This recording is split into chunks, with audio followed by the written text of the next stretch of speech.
അസ്സലാമു അലൈക്കും. അപ്പോൾ ഇന്നത്തെ വീഡിയോയിലേ തേങ്ങ ഇടാൻ ആൾ വന്നിക്കണ്. അപ്പോൾ അതിൻ്റെ വീഡിയോസൊക്കെ ഒന്ന് കണ്ടോളിട്ടോ. പൊട്ടൂലല്ലോ.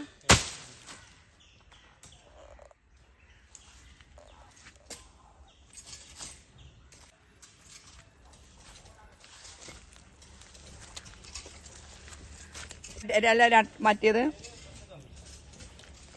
വെച്ചുകൂട്ടേണ്ടി വരൂലേ?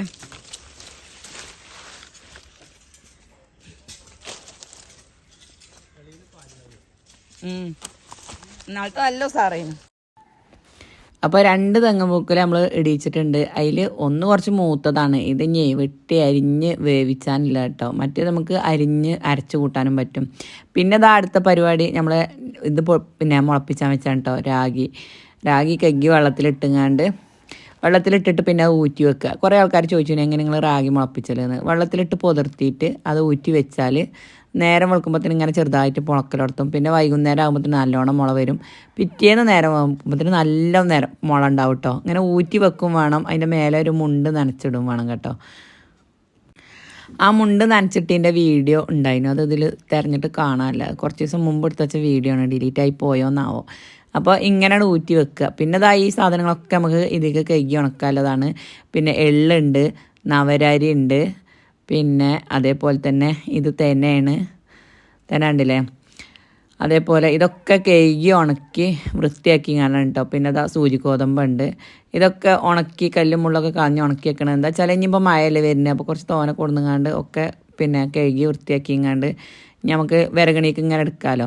അപ്പോൾ കഴുകണിയിൽ ഫുള്ള് എല്ലാം കഴുകിയാലും ഇതേപോലെ ഉണ്ട് കേട്ടോ. ഓരോ പിന്നെ ധാന്യങ്ങൾ കഴുകുമ്പോഴും അതിക്കൊക്കെ കല്ലും മുള്ളും നോക്കുകയാണെങ്കിൽ നിങ്ങൾ എത്രങ്ങാനും കല്ലാണ് അറിയോ. എന്ത് കഴുകിയരിച്ചാലും ഇതേപോലെ കല്ലും മണലും വരുന്നുണ്ട്. അപ്പോൾ അങ്ങനെ ഓരോന്നും കഴുകി അരിച്ച് വൃത്തിയാക്കിങ്ങാണ്ട് ഞാൻ കൊട്ടയിലൊക്കെ ഊറ്റി വെച്ചിക്കാണ് കേട്ടോ. ഈ കഴുകണ സാധനം നവരരിയാണ്. അതേപോലെ തന്നെ കുട്ടികൾക്കും കൊടുക്കാൻ പറ്റും കേട്ടോ. ഈ നവരരിയും അതേമാതിരി റാഗി മുളപ്പിച്ചതും കുന്നം വായക്കൻ്റെ പൊടിയില്ലേ അതും കൂടിയും കൂട്ടിങ്ങാണ്ട് ഉണക്കി പൊടിച്ചാൽ ഞങ്ങളവിടെയൊക്കെ അതൊക്കെ കൊടുക്കൽ കേട്ടോ. 3 ഐറ്റംസ് കൂട്ടി പൊടിച്ച് അല്ലെങ്കിൽ പിന്നെ ധാന്യപ്പേക്ക് വാങ്ങും. ഇതേപോലത്തെ സാധനങ്ങളൊക്കെ കൂട്ടി പൊടിച്ചിങ്ങാണ്ടാണ് നമ്മൾ കുറുക്കാക്കിങ്ങാണ്ട് ഒന്നുള്ളിൽ പിന്നെ പാലൊക്കെ ഒറ്റിച്ചിട്ട് വിരകി കൊടുക്കും. ഈ കഴുകണ സാധനം പിന്നെ നമ്മളെ തേനയാണ് കേട്ടോ. ഇതൊക്കെ കഴുകി വൃത്തിയാക്കിങ്ങാണ്ട് പിന്നെ വെയിലത്തിട്ട് ഉണക്കാല പരിപാടിയാണ് കേട്ടോ. ഇനിയിപ്പോൾ മഴക്കാലമല്ലേ. മഴക്കാലമാകുമ്പോൾ നമുക്ക് ലേഹ്യത്തിന് ഓർഡറുണ്ട്. അതേപോലെ തന്നെ മഴക്കാലമാകുമ്പോൾ ഇത് കഴുകി ഉണങ്ങൂല്ല. അപ്പോൾ നേരത്തെ കുറച്ച് തോനെ പിന്നെ കഴുകി ഉണക്കിങ്ങാണ്ട് ഇതൊക്കെ പാടൊന്നും ഒരു ലേഹ്യത്തിലിടൂല കേട്ടോ. ഇതിനൊക്കെ ഒരളവുണ്ട്. ആ അളവിനനുസരിച്ചാണ് നമ്മൾ ഓരോ സാധനങ്ങളും ചേർക്കുന്നത്. അല്ലാതെ കുറേ പൊടികൾ കൂട്ടുക, കുറേ മരുന്ന് കൂട്ടുക, കുറേ ഈത്തപ്പഴം കൂട്ടുക, കുറച്ച് ഉള്ളി ഉലുവ കൂട്ടുക, അങ്ങനെ ചെയ്തിട്ട് കാര്യമില്ല. നമ്മൾ 1 കിലോത്തേക്ക് എത്രയാണോ വേണ്ടത് അതേമാതിരി തന്നെ കണക്കിന് കൂടണം. ഈ ചൂടായ മരുന്നിനൊക്കെ തണുപ്പിച്ചാൻ വേണ്ടിയിട്ടുള്ള സാധനങ്ങൾ ഈ ഉള്ളിയൊക്കെ ഉണ്ടല്ലോ, അതിന് എത്ര കിലോനാണോ നമ്മളോട് പറയണത് ആ മരുന്നിക്ക് പറയണത് അത്ര കിലോ ഉള്ളി നമുക്ക് ചേർക്കണം കേട്ടോ. ഇല്ലെങ്കിൽ പിന്നെ അതൊക്കെ ഗുണത്തിലേറെ ദോഷം ചെയ്യും കേട്ടോ. ഈ മരുന്നുകളൊക്കെ അത്ര ചൂടായ മരുന്നിനെ തണുപ്പിക്കാൻ വേണ്ടിയിട്ടാണ്. കണ്ടുണ്ടാവും. ഇത് ചതുപ്പാണ് കേട്ടോ. ചതുപ്പ കൂട്ടുന്നുണ്ട്. അതേപോലെ ചെറിയ ജീരകം കൂട്ടുന്നുണ്ട്. ചെറിയ ജീരകമാണ്. ചതുപ്പൊക്കെ ഉണ്ടല്ലോ നമ്മളെ ഊരവേദനക്കൊക്കെ പറ്റിയ മരുന്നാണ് കേട്ടോ.